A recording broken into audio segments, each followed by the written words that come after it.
রপ্তানিমুখী তৈরি পোশাক শিল্প এখন সংকটে। কথায় কথায় কারখানায় বিক্ষোভ, ধর্মঘট, আন্দোলন আর দাবি দেওয়ার কবলে পড়ে কোরায়া দেশ ও উৎপাদন ঝুঁকিতে বাংলাদেশ। নানান ছোট একদল কর্মী নানান ইস্যুর সামনে এনে কারখানা বন্ধ করে দেওয়ার ফলে খারাপ বার্তা যাচ্ছে বহির্বিশ্বে। বৈদেশিক মুদ্রা আয়ের অন্যতম প্রধান এই খাত নিয়ে এখন প্রশ্ন উঠছে ষড়যন্ত্রের। শিল্পে স্থিতিশীলতা না ফেরায় এর পেছনে আন্তর্জাতিক চক্রের শিল্প ধ্বংসের ইন্ধন রয়েছে বলে আশঙ্কা করছেন সংশ্লিষ্টরা। অন্তর্বর্তী সরকারকে বেকায়দায় ফেলতে বিদেশি অদৃশ্য শক্তি টাকা ছিটিয়ে দেশি এজেন্টদের দিয়ে শিল্পাঞ্চলগুলোকে অস্থিতিশীল করার জন্য পর্দার আড়ালে কলকাঠি নাড়ছে বলেও ধারণা তাদের। এ অবস্থার মধ্যে এসব ষড়যন্ত্র রুখে দিতে শুক্রবার গাজীপুরের কোনাবাড়িতে সমাবেশ করে শ্রমিক দল। সমাবেশে আগত শ্রমিকরা বলছেন, এতদিন এই শিল্প নিয়ন্ত্রণে রাখা আওয়ামী লীগের প্রেতাত্মাদের ষড়যন্ত্রই এই অবস্থার মূল কারণ। গার্মেন্টসে যে অরাজকতা সৃষ্টি করছে, এরা শ্রমিকরা কেউ অরাজকতার সঙ্গে জড়িত নয়। যারা বিশৃঙ্খলা সৃষ্টি করছে তারা বহিরাগত এবং আওয়ামী লীগের দালাল চাটুকার।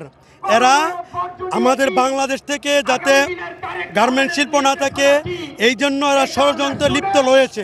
মালিক এবং শ্রমিক যাতে বেঁচে থাকতে পারে, আমাদের দেশের গার্মেন্টস যাতে শিল্প যাতে আমরা বাঁচিয়ে রাখতে পারি, আমরা শ্রমিকরা একতা হয়ে ওই দালালদেরকে তাড়িয়ে দিব।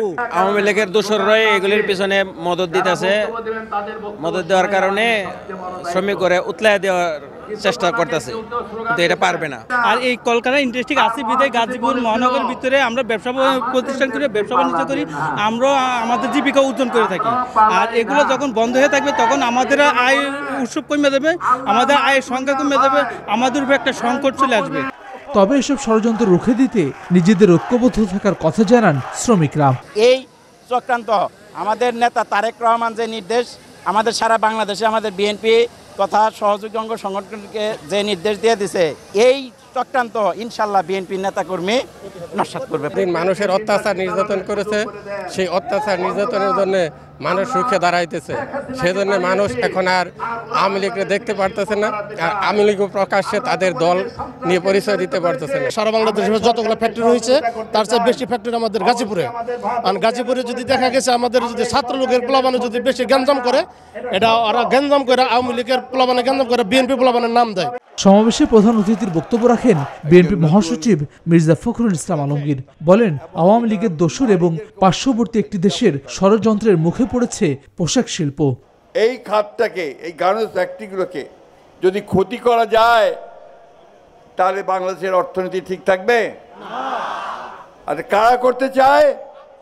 যারা জোর করে আবারও সেই লুটপাট করতে চায়, তাই না? আর সেই সঙ্গে আরও একটা শক্তি আছে, এটা বাইরের শক্তি। তারা ভাবে যে যদি বাংলাদেশের এই খাত থেকে আমরা নষ্ট করে দিতে পারি তাহলে আমাদের খাত বাড়বে, আমাদের দেশের গার্মেন্টস বাড়বে, আমরা লাভবান হব, তাই না? সেটা কারা আপনারা বুঝতেই পারেন। পাশের দেশের বিভিন্নভাবে আছে না যারা আমাদের ভালো দেখতে পারে না, তারা এই কাজটা করার জন্য উঠে পড়ে লাগছে। আর সেই সঙ্গে যোগ দিয়েছে কে? হাসিনা গিয়ে ওই ভারতেই যোগ দিয়েছে। এসব ষড়যন্ত্র মোকাবেলায় শ্রমিক মালিক সবাইকে ঐক্যবদ্ধ হওয়ার আহ্বান জানান তিনি। ঐক্যবদ্ধ হয়ে আমরা এই দেশকে যেন আবার গড়ে তুলতে পারি সেই লক্ষ্যে আমরা কাজ করি। হাসান ওয়ালি, নিউজ 24,